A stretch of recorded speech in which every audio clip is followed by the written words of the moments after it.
Collective Insights is a voyage through topics and technologies revolutionizing human well-being. Groundbreaking approaches for a better world and a better life await you. Welcome to Collective Insights. Collective Insights and the work we do at Neurohacker Collective is made possible from the support of our community and the sales of our product, Qualia. Qualia is a comprehensive mental enhancement supplement designed to improve focus, mood, and flow state. Learn more about Qualia at neurohacker.com and use coupon code CollectiveInsights20 for $20 off your first order. Welcome to Collective Insights. I'm your host today, Dr. Heather Sandison. I'm a naturopathic doctor and serve here at Neurohacker Collective on the Medical Advisory Board. I'm also the medical director of my clinic, North County Natural Medicine. And I am absolutely delighted today to have Dr. Marcy Axness on our program. Dr. Axness is an early development specialist and the author of a book called Parenting for Peace, Raising the Next Generation of Peacemakers. Her book's premise, if we really want to change the world, we need to raise a generation who are hardwired with the brain-based capacities of a peacemaker. These are things like self-regulation, empathy, trust, imagination, and of course, intelligence. Her work synthesizes and distills leading-edge neuroscience and child development research, weaving it into relevant consciousness research findings, spiritual wisdom traditions, and even quantum physics. To suggest the rudiments of a new paradigm for rethinking early human development, and to offer practical guidelines for thoughtful people striving to become conscious parents. Now, I have to say, Dr. Axness, as I was reading your book, I thought about it from not only the perspective of a pregnant mom, but also as a child of someone who suffered through having parents. We were all children. We were all babies. We were all conceived and carried in wombs. So, yeah. Exactly. So when I was reading it really for my own interest, and then just reading the introduction of your book, I saw the overlap with how much of what we care about here at Neurohacker and through Collective Insights about how do we create potential, the highest potential possible for not only the next generation, but even for this generation. So that was why I reached out to have you on the program. So welcome. Thank you so much for taking the time to join us. Oh, I'm so happy to be here with people who are interested in the brain. I love that. So tell me, how did you get into it? Well, I have to confess that everything I've done professionally really had its seeds in my own personal experience as an adopted person who was raised in a, not that healthy home, and then went on to have my own babies. And, one day as I was kind of whipping a hand towel against the counter in the powder room because I was so frustrated with my baby, so that I could just drain off enough of the, the activation, which you guys at Neurohacker probably use that word. Or trigger? So that I could, would trigger be another word for that? Yeah, so enough of the rage, enough of the activation that was going on in me by all kinds of triggers that at that point I didn't really know and understand, so that I could just sit with my baby on the floor and play with blocks. That is really what led me, pulled me in a way like kicking and screaming. I have said motherhood brought me to my knees. Mm-hmm. So, that pulled me into an investigation personally, which led me into a scholarly, exploration. I went back to school. I went to Union Institute and University, and I got my doctorate in a very interdisciplinary degree that really spans all these different fields, which of course makes me completely unsuited for employment at any conventional institution of higher learning, I might add, because they like people to fit in those boxes. You are a sociologist, you are a psychologist. And I really, when it came around time to write a book, it was actually my daughter, who was in her teens at the time. I knew I wanted to write a book. But I knew, we don't need one more parenting book on the shelves at all. And so we were talking about it, she and I, and out of that conversation came the idea of parenting as a social action or as activism, social activism.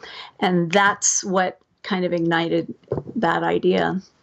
That's really how the book grew. So you have a PhD, but I over and do. over again, I see that you claim your best credentials are that you are the mother of Eve and Ian, your two children, and Yeah. they are both grown and flown, flourishing Yeah. artists and contributing to society. And I Yeah. love this part of your story where you came out of a less than ideal parenting situation as a child and really turned that around.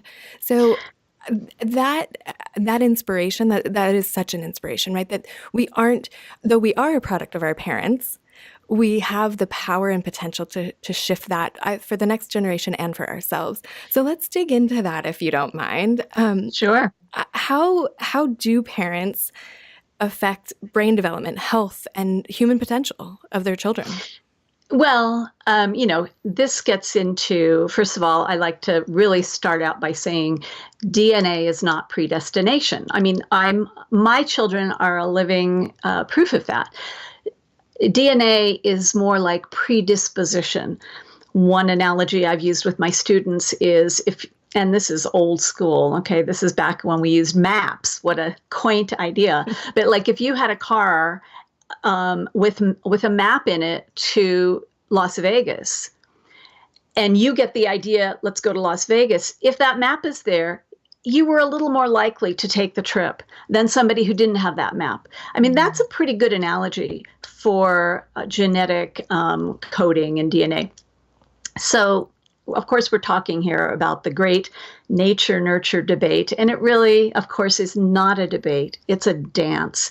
It's an interactive collaboration that takes place throughout the lifespan. And there are windows of development where genetics, where nature, DNA leads. And then there's others where nurture leads, where the environment and its cues come in very strongly to interact with that genetic download. And so throughout life, they're working together in unison, taking cues from one another and elaborating and weaving on what each one calls forth in the individual. So this is like the epigenetic nature of how things are expressed based on the inputs from the environment, whether that's nutrients or stress. And you go into a lot of the research on that in your book. Yes, absolutely. Here's the thing, and I want to say that I learned this from someone that I'm sure you're familiar with at Neurohacker, and that's Bruce Lipton. Absolutely. He's been a guest on the show. Yeah, well, he's a dear friend, and he was a wonderful mentor. He offered to be a little known secret. He offered to be on my doctoral committee, and I ended up needing to get somebody who was more specifically prenatal development oriented. So, but I got the best of both worlds because Bruce was always available to me. So I learned this right from Bruce.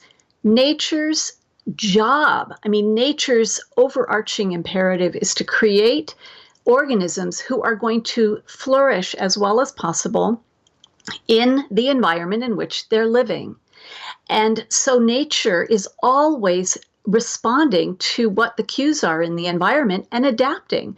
It's a very ultimately, when you boil it down, it's really quite a simple concept that nature wants to make the adjustments in the individual that are going to allow that person to do as well as possible in their environment. Mm-hmm.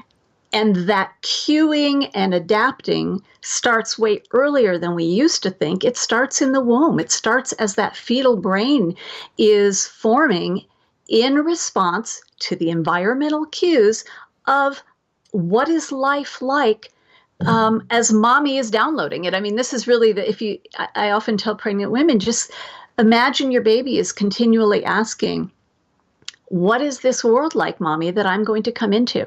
Because I'm preparing to be as well suited as possible for it. Great. And so how to be as well suited for the world that we live in. There's a couple passages I just want to share with our listeners from your book. Some of what you take from Bruce Lipton, this idea of that we need for humanity to survive at this point and indeed thrive will only happen by embracing and cultivating the abilities needed for interdependence and unification, suggesting that, as Bruce Lipton puts it, survival of the most loving. And so how do we get there? How do we get the most loving children? How do we create ourselves despite what maybe our parents did to us when they raised us? How do Right. we become the ones that survive as the most loving creatures on earth? Right. Well, that is classic Bruce, and of course, he's jumping off of the age-old survival of the fittest, which was Darwin's big famous thing. But Bruce is talking about Darwin had follow-up research where he really found that this interdependence is a really driving force in natural selection. So how do we create the most loving generation and make ourselves, sort of reinvent ourselves day by day into more and more loving individuals? First of all, I like to bring it down to a really practical level. I mean, that is beautiful, but it's pretty philosophical and it's pretty high level. What we're really looking to do is to foster the most well-wired brain possible in our children and in ourselves. Mm-hmm. But let's face it, our children's brains are incredibly malleable. It's a lot easier to create a well-wired brain of a young one than to change our brains. The old teaching a dog new tricks.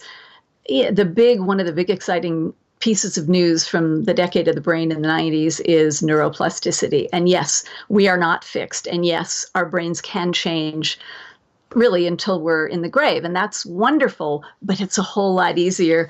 As the famous quote goes, it's easier to build healthy children than to repair broken men. Right. I paraphrase slightly. It's not quite like that. So, really we're talking about, when we get really, really practical and nuts and bolts about it, we're talking about this little region of the brain called the orbital frontal cortex. And, Dan Siegel, one of my many teachers, he uses a model in the palm of your hand. He uses a model of the OFC as being in the palm, your brain in the palm of your hand. And this is your OFC. I won't go into that. I'll let Dan do that if you ever talk to him. The point about the OFC is it turns out that this little system, it's not just a structure, it's a system in our brain's right hemisphere. It is really what I call the human being success center. It integrates emotion with cognition. It's able to weave together the past and the present.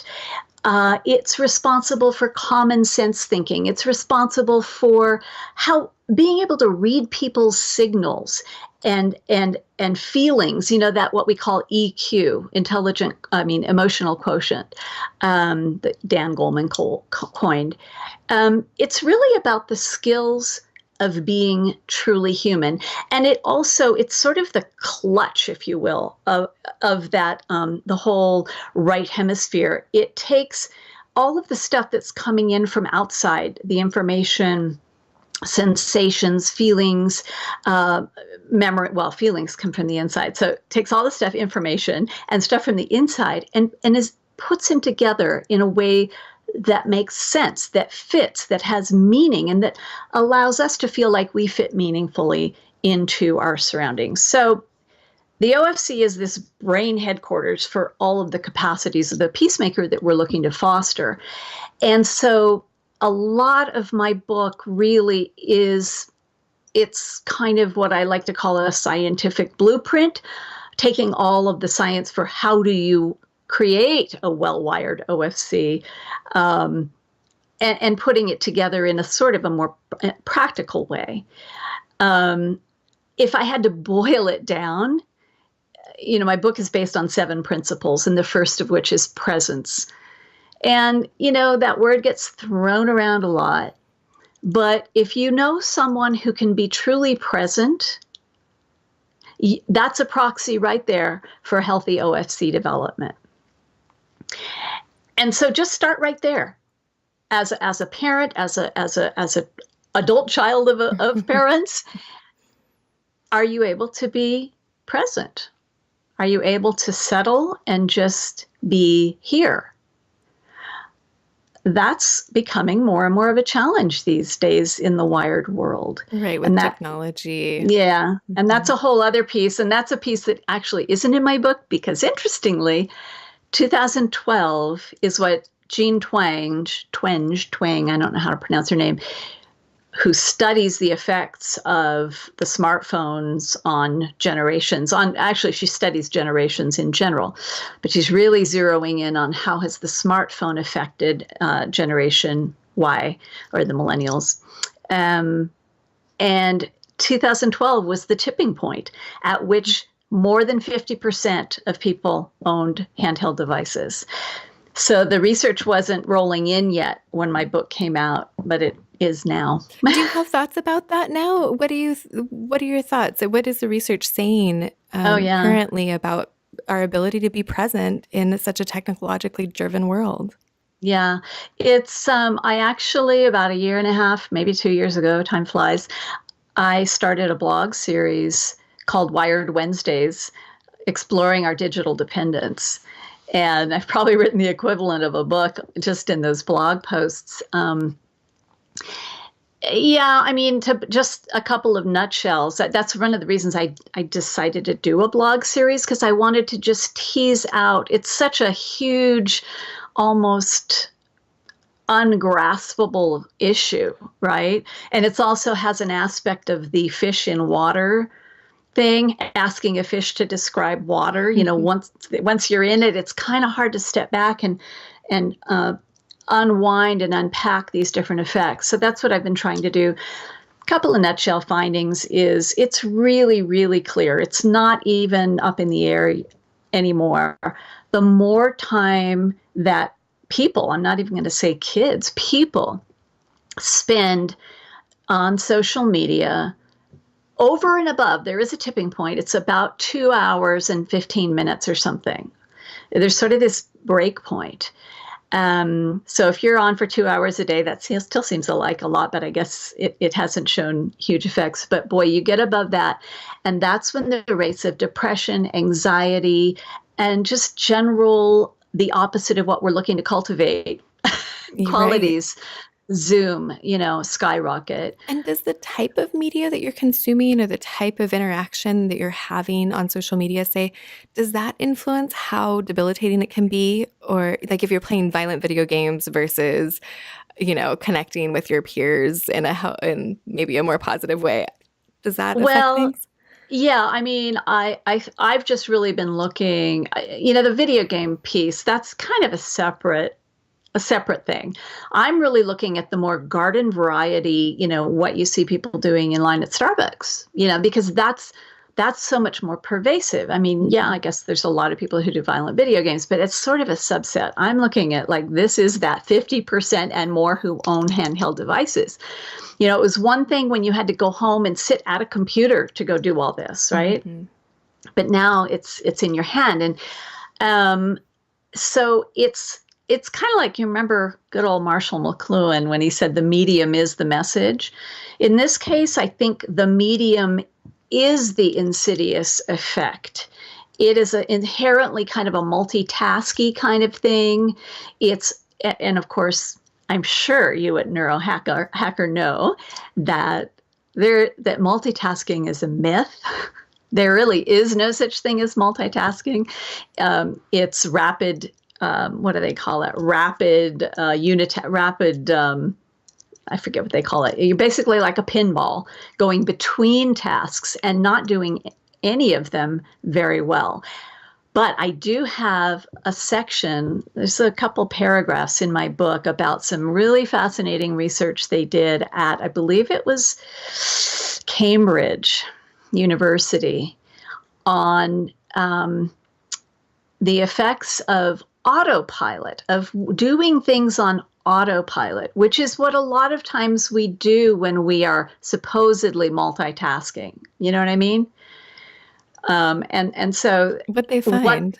They found that very rapidly, they had a guide. You want me to describe the experiment? Please. Yeah, I'm fascinated. Okay.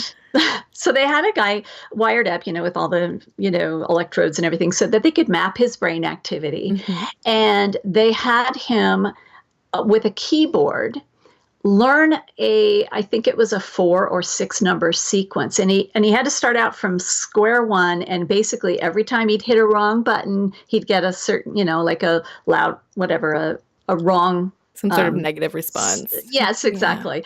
And so we just had to keep working at it till he figured out this sequence. Well, the whole time that he was working at it, the opposite of autopilot, his brain was just lit up like the Empire State Building on 4th of July. And so once he had it, they told him, keep doing it until you can just do it without thinking. So he did. And as he did that, sort of the lights started to kind of go down.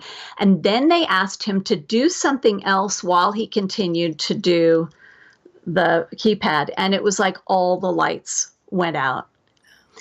Now, but to me, the most instructive part of that research that is most tangibly practical, good news for all of us, is that when they asked him to go back to doing the sequence as if he were doing it for the first time, in other words, be mindful about it. Mm-hmm. You must talk about mindfulness a lot. Yeah. Really sink himself into that activity completely. All the lights came back on. And to me, that is the great news about that piece of research. And so that's why I included it in my book. Okay, that would be, this illustration of presence, that instead of being in that multitasking on autopilot, that we bring our awareness to whatever it is we're doing. And it sounds like this can happen a lot in parenting.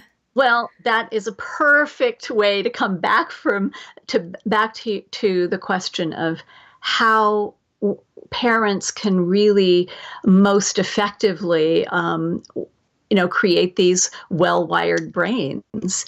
Because I have to say, it's a win-win, this idea of, raising a generation for peace, because not only is a vibrantly healthy child like that really a joy to parent, then later, like you were saying with my kids, they go out into the world, ready to confidently innovate solutions and be that peacemaker thinker that we're hoping that we need need in our world.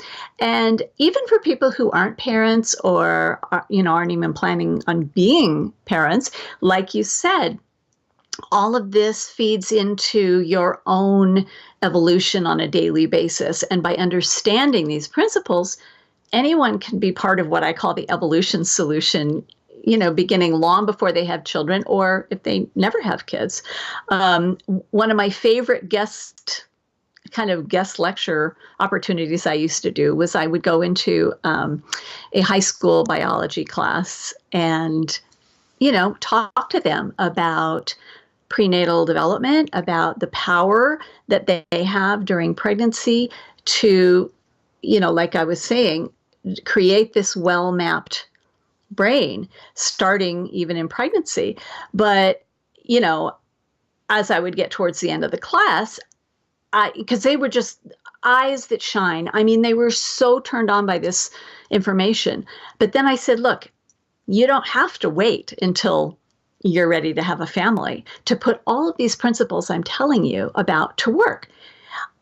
I took a nice long dramatic pause. I said, you're all pregnant right now. And, you say that to a group of 16, 17-year-olds. They're like, they get all blushed out and whatever. And then I talked to them about this idea of cell regeneration.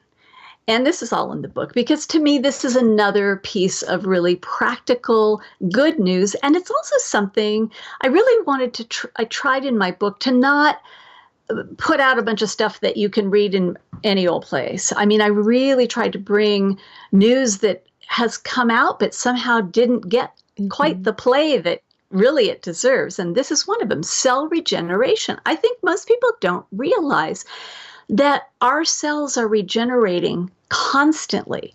Taste buds only live for a few hours. That's why you can reform your palate so quickly, White blood cells live for about 10 days. Muscle cells live for about 90 days. And red blood cells, they last the longest. They last for about 4 months.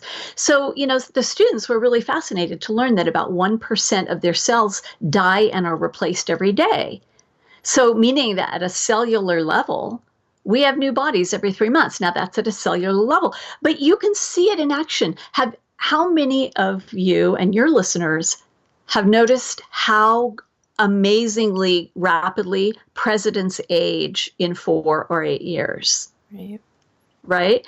Well, I describe, using a little analogy of parking cars in parking spaces, the concept of cellular receptors in our brain, and how they can change in response to what the environment is asking of us. And it goes back to that principle that Bruce taught me, that nature always wants to make her creations as well suited to the environment as possible.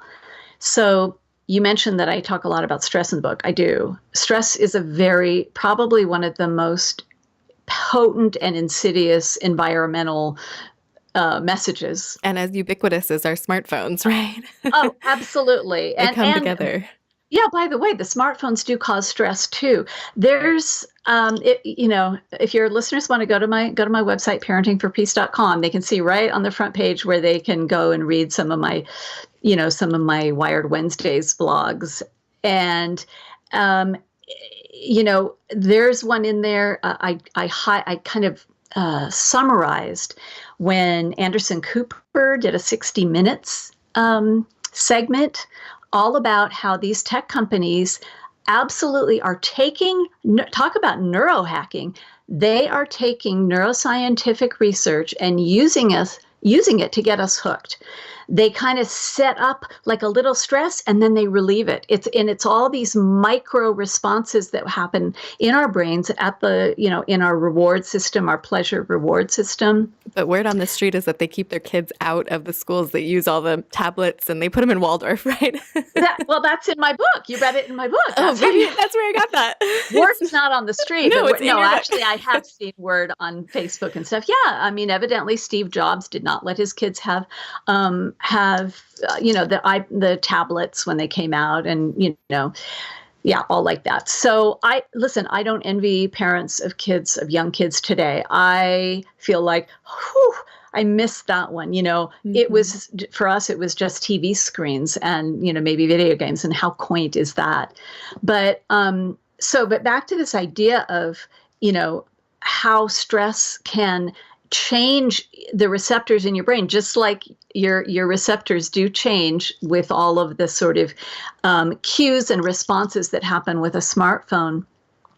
The way stress works is if you've got so much stress, stress hormones circulating in your system without abatement, and I mean relentless, let's say you're a president, what will happen is nature, wanting to accommodate environmental demand, is it will take some of the receptors that are set up for other things like, cellular repair and things, that we want, who knows, the things that are not essential to life, and they will get rid of those receptors and they'll create more stress hormone receptors. And this is how you see a president just age so incredibly in 8 years. To me, that's the best example. And unfortunately, these are the things that get turned off, like creativity and all of what we want to cultivate, right? This peacemaking, this ability to find creative solutions, to connect and be present.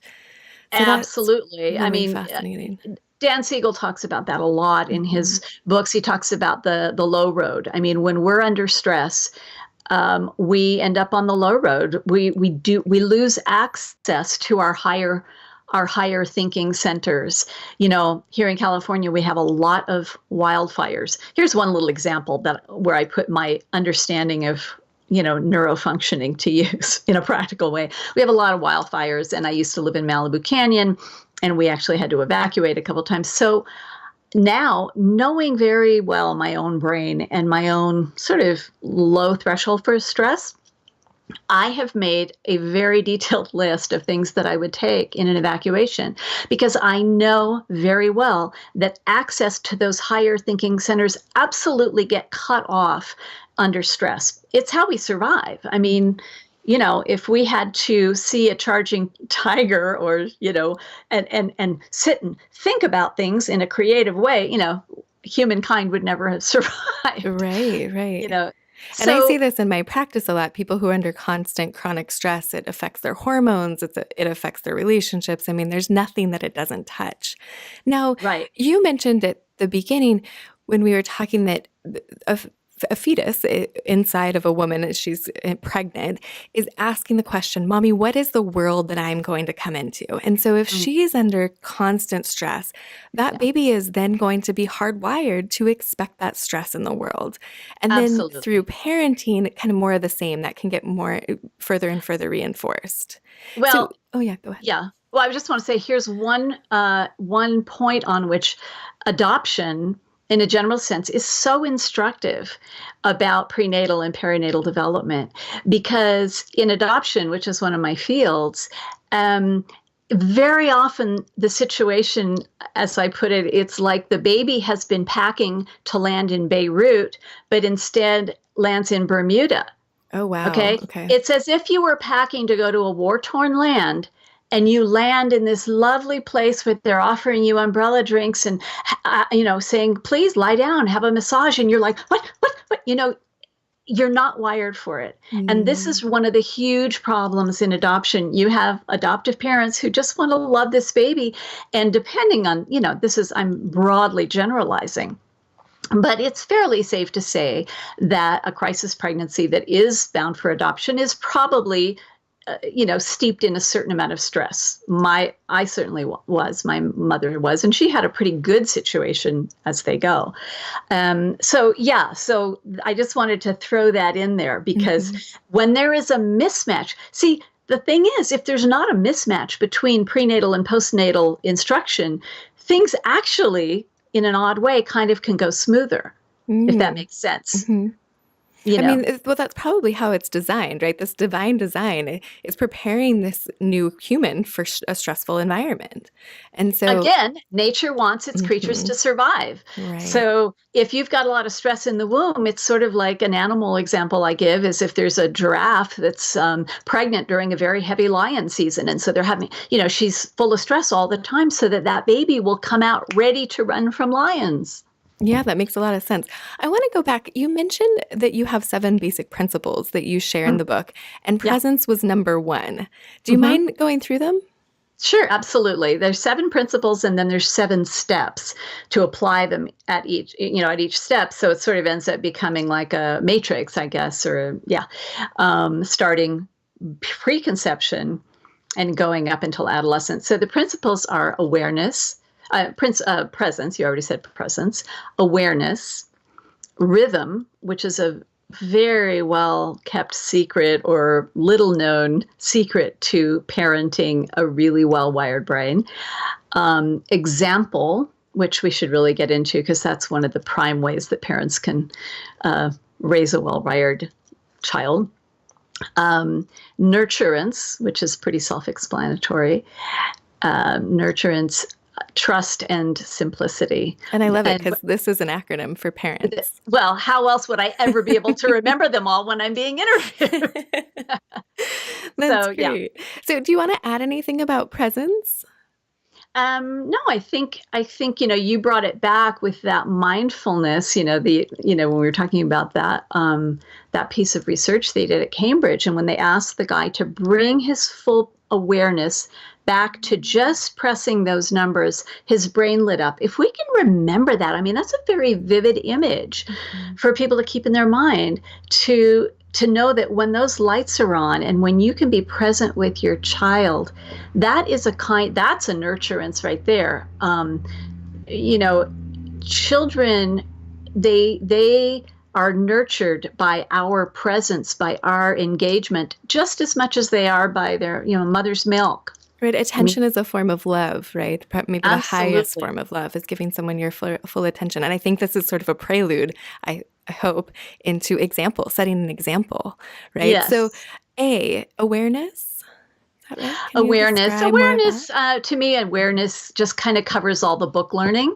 Like people who are listening to this podcast right now are adding to their awareness. It's just understanding. A huge one for parents is understanding child brain development, and that a 4-year-old or a 5-year-old is not a miniature adult, but we do in our culture tend to treat them that way. And I mean, parents are kind of pulled off point in at every turn, really, by our culture and marketing. And they're in many different ways they're given this message: you're not quite enough, but if you get this system or this product or this kit, then maybe you have some hope of meeting your parental responsibilities. And there's kind of this idea that if you have all the options in the world, then maybe you're doing better than somebody else, right? That if your kid can choose from 164 different colors of crayons versus 4 colors of crayons, Yeah. that's a better off kid, right? And you Yeah. argue that maybe that's not the best thing, that asking your child, what do you want to eat? Versus saying, we have, greens or salmon Well, tonight. that is one of the pitfalls that parents do fall into. It's an epidemic, as I see it, just giving the young child, I'm talking about young kids now, way too many choices. And that is, to bring it back to what we're talking about, stress, that is a form of stress for the child, because the young child really wants a calm, loving, confident leader, and we go wrong. I see parents going wrong all the time on this. The more parents I've worked with, the more I realize how many of them experience life with small kids as a series of like tactical maneuvers and crisis management incidents. It's just, putting out the next fire. And it's not their fault. Our culture really seduces very well-meaning parents. Okay, these are all well-meaning parents into doing things that really can suck the joy and the peace and the healthy brain development right out of parenting. So what would you suggest around that? A day-to-day interaction with a small child, what does that conversation look like? Well, let me give like a nice overarching piece, again learned from Bruce Lipton. If people just take away one thing that I say today, this could very valuably or fruitfully be it, because it informs every moment of their lives. And it's this: at every moment we are either in growth mode or we are in protection mode, right down to our cells. We're continually checking those environmental messages, those environmental cues, and asking, are conditions safe and secure so I can grow into my fullest potential? Or are conditions threatening and insecure so that I have to protect and I have to limit my potential and expend my energy to defend myself? That's going on all the time, and also with your kids. So, like I said, the young child really wants to know that with confidence what's supposed to happen. But in our culture, wildly, from in the 50s, it was this very authoritarian, my way or the highway, just do it because I said so sort of thing. And then it swung all the way over to really permissive in the 70s, super permissive parenting. We don't want to crush their spirit. And it's really never swung back into balance, I don't think. It's sort of all over the map. But there's this misguided idea that democratic parenting, giving the child too much of a say in what happens in the family, too much, too much negotiation, explanation, and justification for every little thing that happens. And what this does is it makes the young child insecure because they don't feel they have a leader. If you've ever watched Cesar Millan, the dog trainer, Oh, yeah. If people understand that whole principle of being a pack leader, you've got it 90% knocked in terms of parenting the young child. Let me just make sure Because, we're comparing parenting to training a dog. well, this is why I don't say it that often. At the level of the brain, just the point of view that the dog wants a pack leader. And this is And to the reduce child wants stress. a leader. Okay, yeah. This Okay. makes a lot of sense because if the parent is giving all the authority back to the child and they're not ready for it, then that creates this sense of stress. And the child is going, wait, where's my parent? Absolutely. And what happens? That's when the child becomes difficult, or, as I often hear, a handful. Because think of it, if you're in a situation where nobody's in control, let's say you're on, I don't know, you could be in a tour or at some event or whatever, and nobody's in control, you feel that you need to start controlling because nobody's driving this bus. I mean, this is how a lot of young kids feel. Nobody's driving this bus. I guess I better. And that's when, sort of these behavioral issues can become an issue. So, drawer and pick out what you want to wear. It's which pants would you like, this one or this one? It's not what do you want for breakfast? It's would you like bananas or strawberries on your cereal? And it's not a choice every 10 minutes because I do hear parents do that. I use just kind of loosely, rule of thumb, the old rule that they used to use for birthday parties.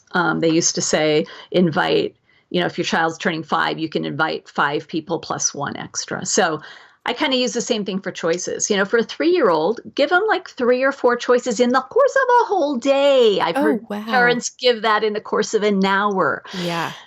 Because, and it's really entered the collective in a very insidious way. And the sort of, I don't know, conventional wisdom, quote unquote, is that it helps them have a sense of self and whatever.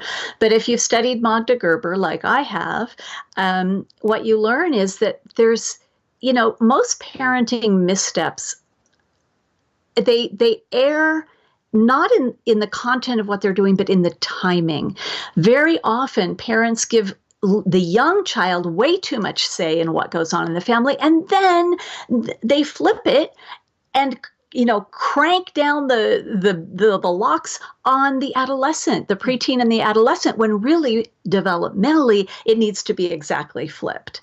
So that's where the awareness piece comes in. Parents need to understand really what's appropriate. Thank you. So yeah, from an awareness perspective, I think that that's very counterintuitive, or maybe not counterintuitive, but different from what we're taught and what we see societally, is that we are encouraged to give more and more choices to kids. And because we don't want to, I think, somehow that specter of the 50s parent is still so strong in our consciousness that we don't want to do anything that even smacks of that, right? Mm-hmm. But, I'm talking about a whole different animal. I'm talking about being the calm, authoritative leader. And I've seen such transformations happen in parents I've worked with, going from sort of a, oh, well, do you want to do this? Or do you want, oh, should we do that? To this is what we're going to do now. And you can practically just feel the child just like, they can relax and be in growth mode.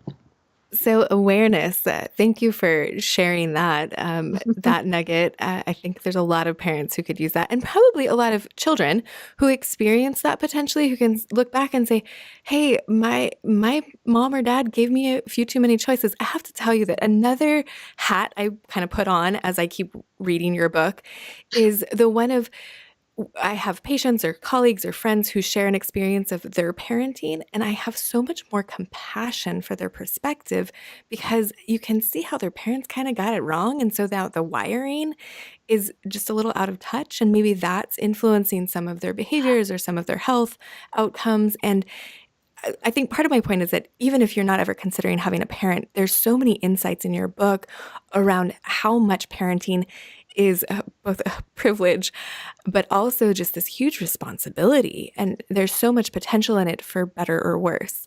So, Yeah. yeah. Yeah, and I think, I touched on it a little earlier, this pervasive lack of confidence that I see in parents. And, I mentioned that there's so many messages in our culture, in the media, conveying that, you're not quite enough, but if you do this, buy this, usually it's buy this. Hmm. So that can really shake confidence and create a lot of stress and doubt around parenting choices. But something else that can really undermine confidence, and I'm talking about down to a cellular level, really, is exactly what you just said. When we didn't receive the kind of parenting that we're trying to give our children, that can really set up a stress. And that's where I was that day that I was whipping the hand towel against the counter. It's like I was. At least you weren't whipping it against your child, right? Well, yeah, yes, exactly. But, again, I didn't say this, but I will now. I was, the always gleaming, hyperachieving, from the outside look great mom. I wore great J. Crew. I made my homemade baby food. Anybody looking at me was like, "Oh my gosh, she's." But I was just struggling so much. I was really kind of scraping from an empty well, and that is what can happen when a parent is trying to flip the script, really, from how they were parented. And I would have to say that I would bet that the majority of parents that I've seen in my practice would fit that bill. I think when you're in practice, you tend to attract similar people as yourself. And so I've seen, like I said, some just really beautiful transformations. Because it sounds like there's this dedication, right? You're attracting a group of parents who really are dedicated to doing the best they possibly can, whether that means making the homemade baby food or wearing J. Crew or whatever it means for them. But reaching out to someone like you who can help them be the best parent possible, I guess, is consistent with that right there. That's the awareness piece again. So right. Tell me about rhythm. Let me just leave one. I want to leave you with one daunting comment on example. Basically, this is the question to ask yourself. Look in the mirror each day and ask yourself this question: am I worthy of my child's unquestioning imitation? Oh, wow. I know, it's really that's a blow you back in your chair kind of a thing. Yeah, I thought you were going to end with love. And that was going to be an easy one, but imitation. The thing is, whether or not you answer yes, that is what's going to happen. So better you kind of confront that reality now. Rudolf Steiner, who developed Waldorf education, he was a brilliant thinker in many, many, many fields. He had like 4 PhDs or 13 PhDs. I don't know. He was like crazy brilliant. He used to say, people, your children learn most from who you are when nobody's looking.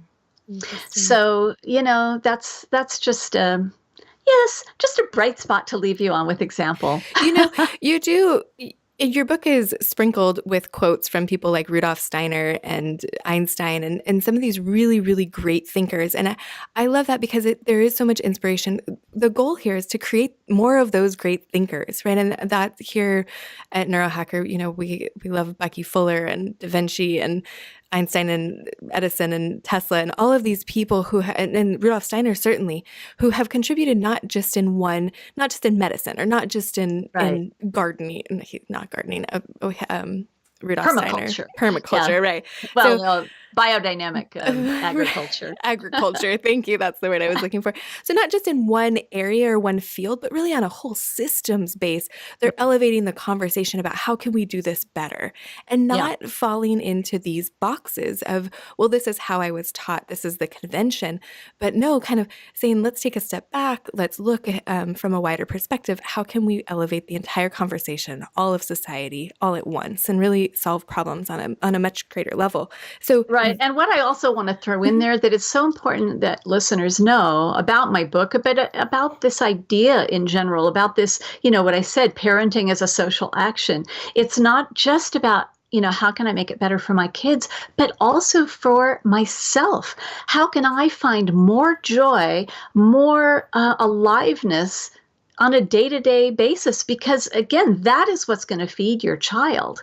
My kid didn't care if I wore J. Crew, and probably didn't care that I made homemade baby food, but he probably, I know that there were issues, that there was this divergent between who I was deep down inside, where I'm hitting the towel on the counter, and who I am, like, with the face on. And I have to have compassion for myself. A big part of this is self-compassion. And so I don't want the idea to be like, this is how you're going to improve the product of your child at all. This is just about up-leveling the experience for all of you each day, so in the let's moment. go back to those things that the child cares about. So presence, awareness, rhythm was the next one, right? Oh, yeah. Rhythm is just such a boon to parents. And this comes right out of Rudolf Steiner. I learned all of this as a Waldorf mom. Children thrive, the young child I'm talking about. When I say young child, I'm talking about up to about 7, because they're a different creature under the hood. Their brains are just really operating in a whole different way. They thrive on rhythm, daily rhythm. This is when we eat. This is when we sleep. Those are the 2 big tent poles. This is when we wake up, when we eat, when we sleep. But weekly rhythms. Wednesdays we go visit Oma. Thursdays we go to the farmer's market. Whatever it may be. Things that to us as adults may seem monotonous and boring. That kind of a rhythm, that regularity, that rhythmicity is absolutely like nectar to a child. And particularly when we're talking about all of these, all this technology, and I think there's more of a discursive nature to just everybody's consciousness. Really powerful kind of antidote, if you will, or at least a mediating influence. Did I just freeze? You're good. Okay.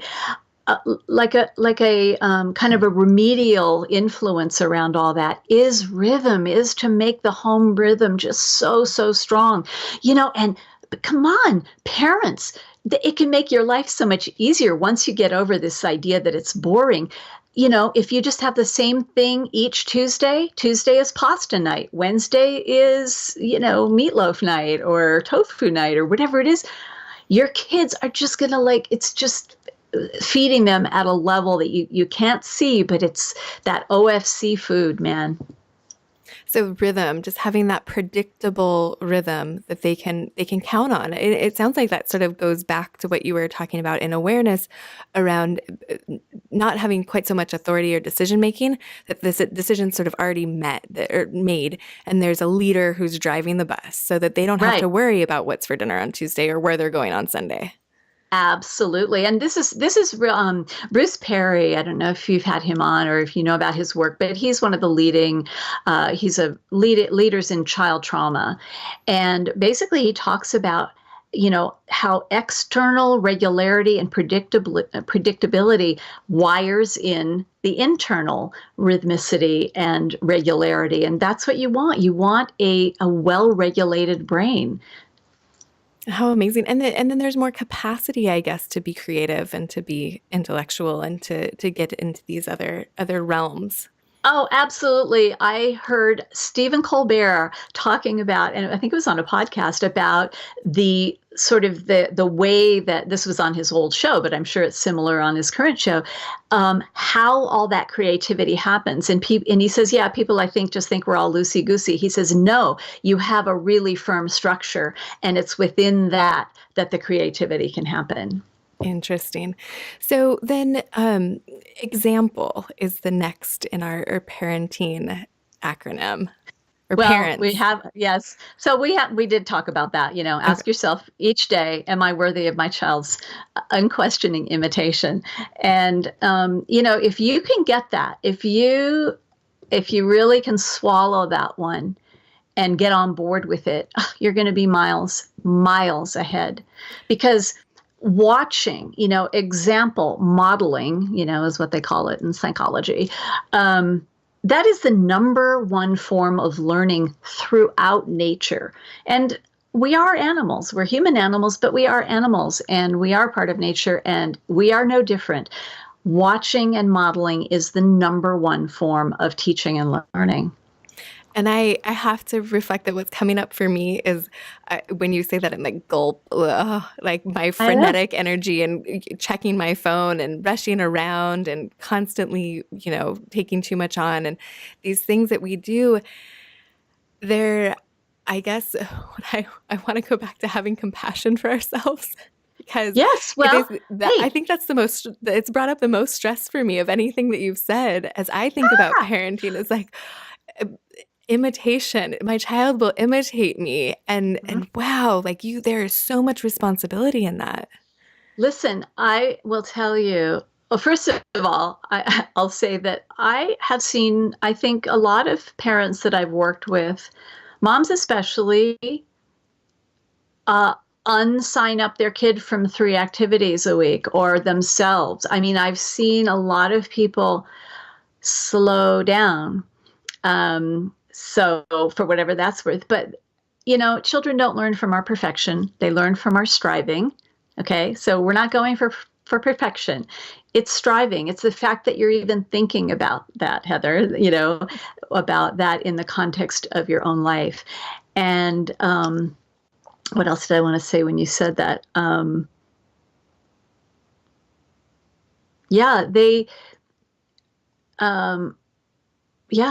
It went out of my head. Maybe it'll come back. But yeah, that is the most potent form of teaching. Our children will imitate us.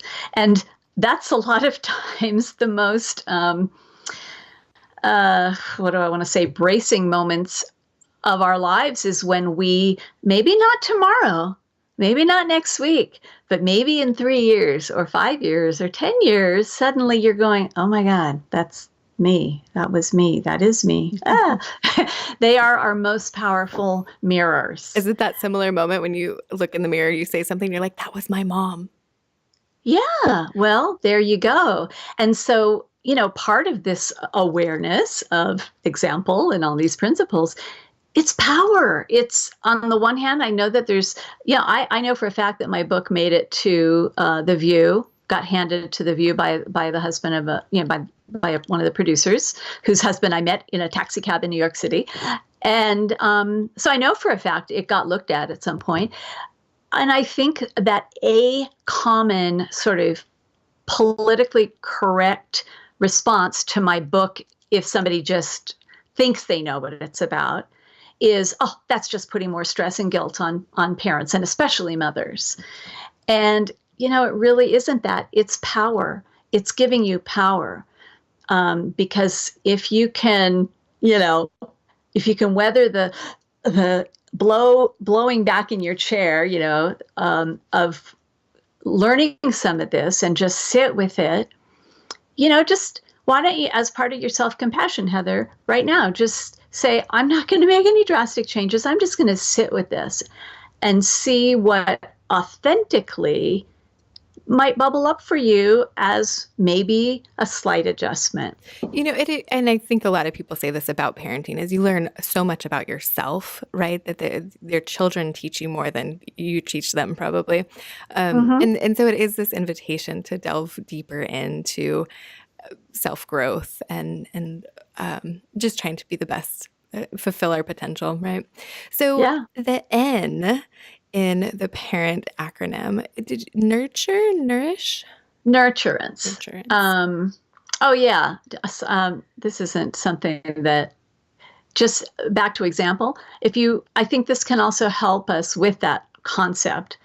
Aristotle said this: we are what we repeatedly do. I love to look to some of the ancient people, who were talking before smartphones and stuff. So nurturance is really just all the different ways that we love our child, and it can take so many different forms. The color we paint their room, the books that we choose for them, the foods that we serve them. It's all, very ripe opportunity for showing nurturance. And it's funny because nurturance appears in some dictionaries, but not in others. But I love it as a word. So it's everything that they would consume visually. So the environment that they're in, foods they would eat, books they would read, the people they're surrounded by. Absolutely. And everything that nurtures them, really. Okay. So, it brings in your presence. Your presence is one of the biggest forms of nurturance there is. But yeah, everything that they're surrounded with. And again, sometimes I don't know what it is. When I go to Target or go to the mall and I see like a 6-day-old baby, I wish I could just jump into the parent's mind just for a second and just whisper the idea of what is it like, this environment, through brand new eyes and ears and skin. A lot of times the baby will be asleep because the sensations are just so strong that it's like the nervous system is overwhelmed and it just sort of shuts down. But yeah, every form of nurturing your child, that's nurturance. And then the opposite, right? What are the things that could detract like that? And it sounds like maybe a trip to Target is a little bit too much stimuli for a 6-day-old. Well, yeah, and that actually, in sections about rhythm, at the end of each step, I have sort of bullet points of, ways in which you can engage each of these principles at this step. And I have a whole list of rhythmic activities, and then I have a whole list of anti-rhythmic activities that sort of work against, that whole sense of, rhythm, and that is so nourishing to the orbital frontal cortex. A lot of time in cars, media that's too adult, adult conversation in their presence. I mean, things that, maybe people might not stop and think about, And then the T in parents. Trust. Trust is it might be the most subversive thing on the list. I mean, the baby monitor, so we can listen at everything that morphs into the cell phone now that the kid carries. And then, it's like, we're going to put tracking devices on them. I really, I have real practical ideas in the book for parents, even during pregnancy, to start cultivating it's like a muscle. Trust is like a muscle that will definitely atrophy when we rely on all these things. And, I count myself in this. If I leave the house and don't have my cell phone, like, we all know that feeling. Gosh, that's only in the last, 10 years.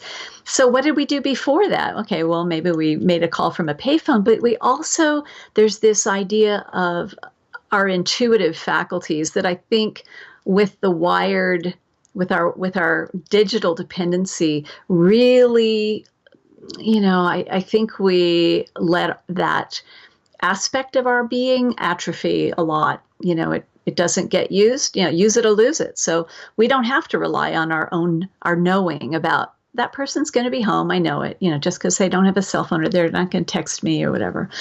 So, and, trust is something that, in order to parent in a really fruitful, healthy way, it does require a lot of trust.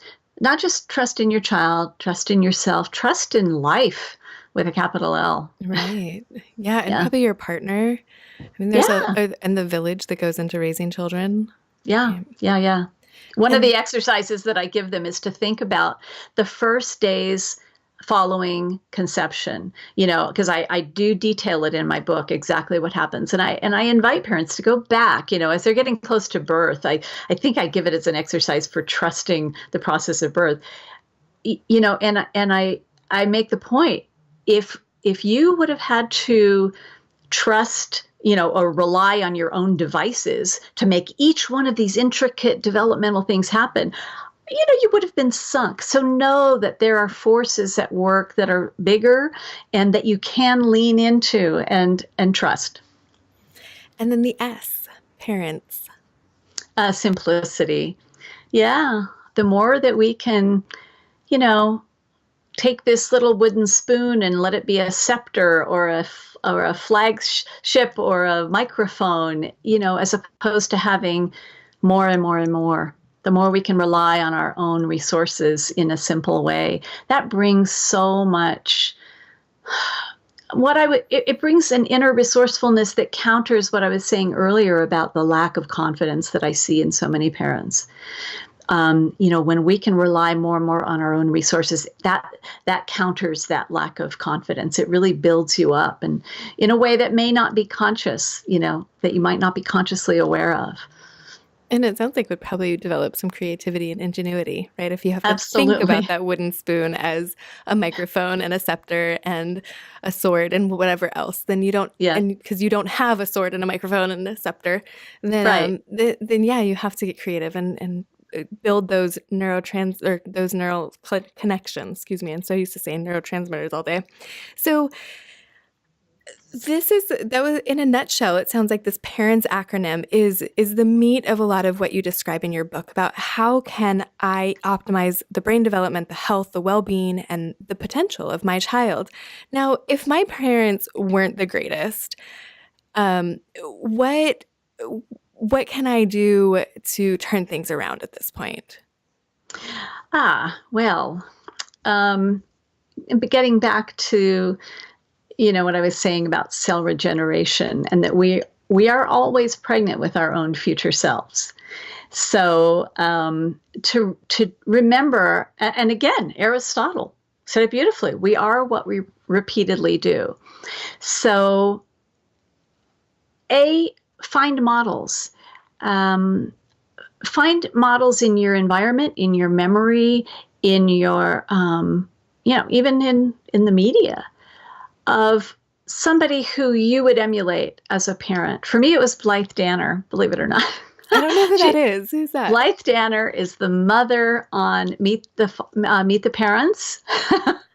You never saw Meet the Parents? I'm oh my terrible. goodness. I don't watch much. Oh my gosh. Okay, well, she's also Gwyneth Paltrow's mother. Oh, okay. But she's a beautiful actress in her own right. And so she was mine, just this model of like the beneficent mother. And that's a kind of a fine line. You're not going to like put somebody up on a pedestal, but you can choose different models, recognizing that, yes, you did experience certain shaping forces of your environment as a child.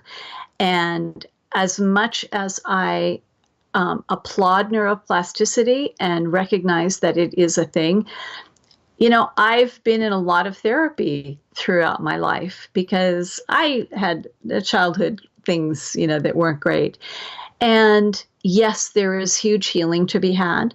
But I also find myself having to be really patient and compassionate with myself, especially, interestingly enough, as I get older.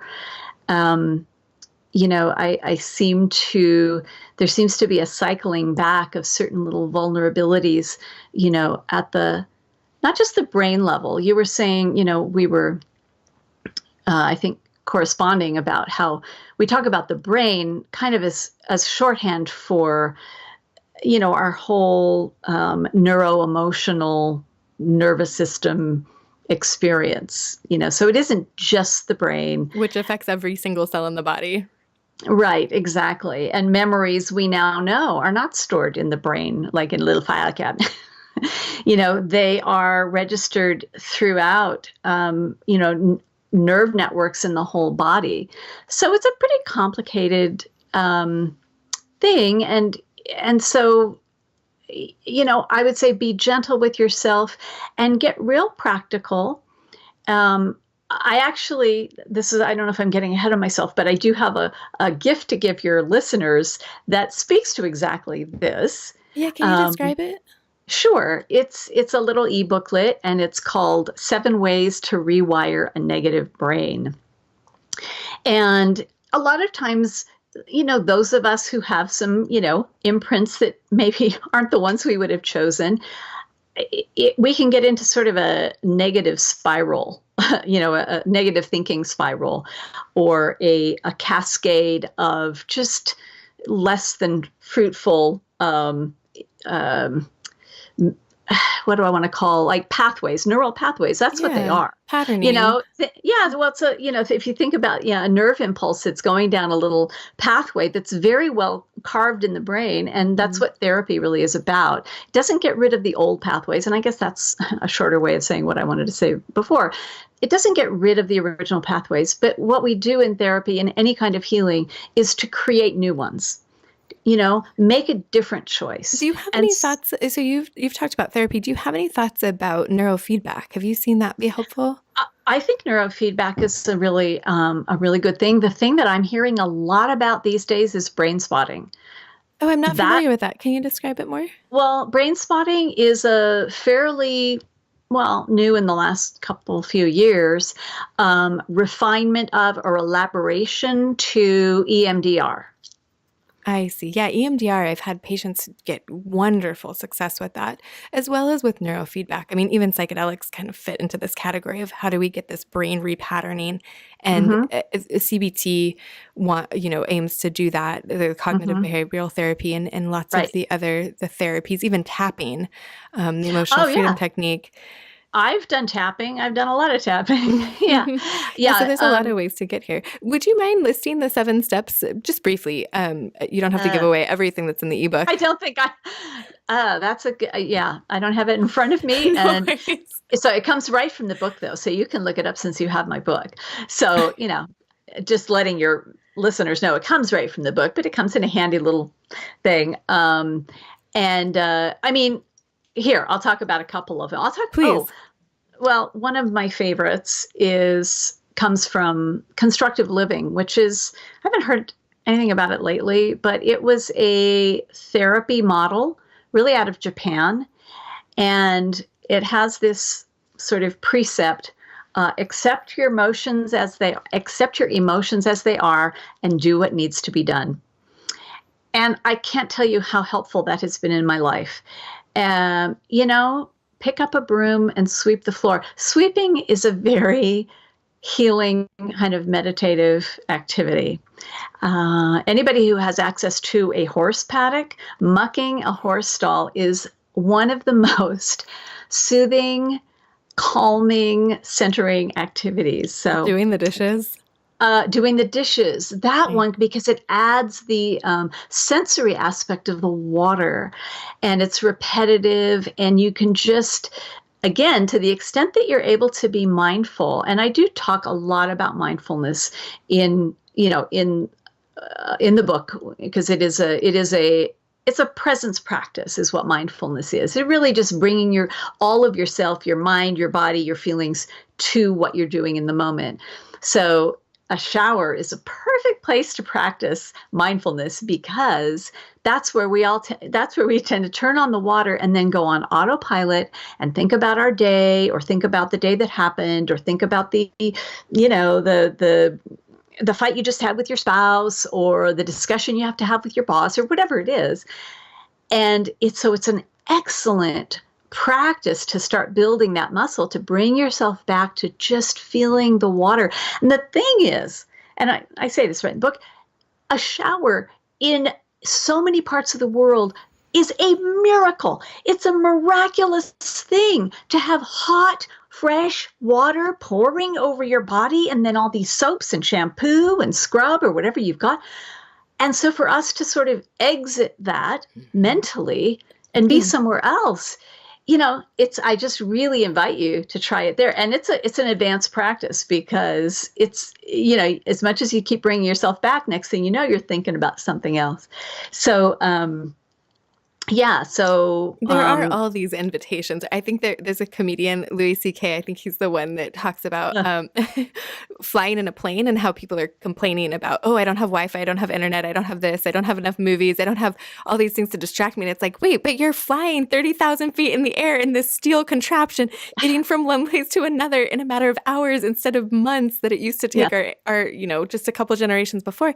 And it's like, I love getting on a plane, not because I love going through the airport or TSA or anything, but like those moments where you can just be like, I don't have access. I can't check my email. And this is, the last couple times I'm reading your book, and it's really taking the time to center and sit in the middle seat, whatever it is, and, Yeah, and yeah. just be fully present in it. And Right. so finding those invitations in day-to-day life there are so many of them, right? It's the person you described in line at Starbucks looking at their phone, or just being fully present, smelling the coffee and embracing all those Right. sensations.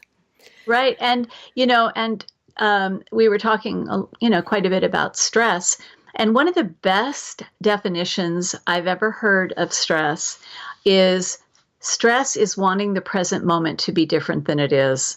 Mm, I think that comes from Eckhart Tolle. He that's said really that. succinct. And it's so true. And so that's where, mindfulness can transform stress.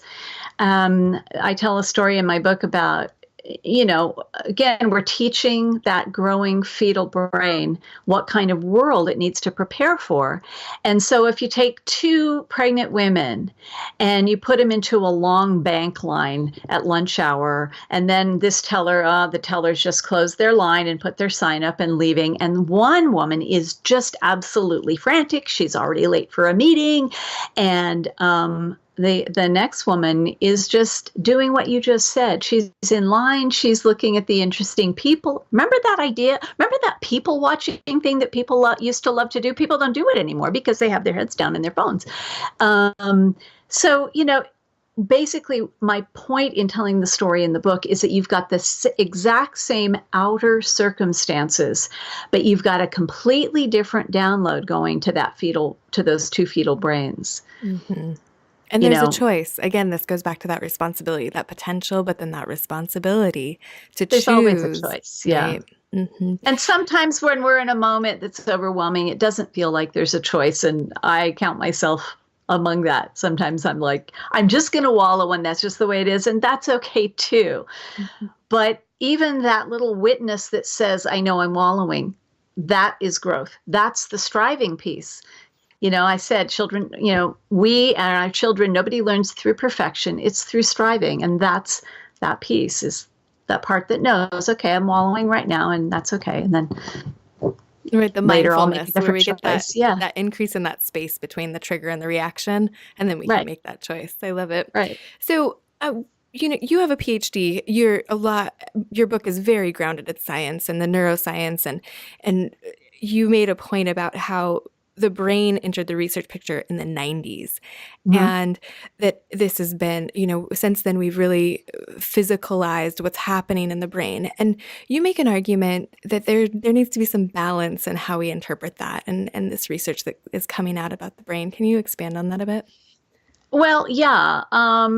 Once we did physicalize it, it kind of made it more graspable for people. And suddenly it was a more tractable idea. And that's when, we had all of these leaps forward in, serotonin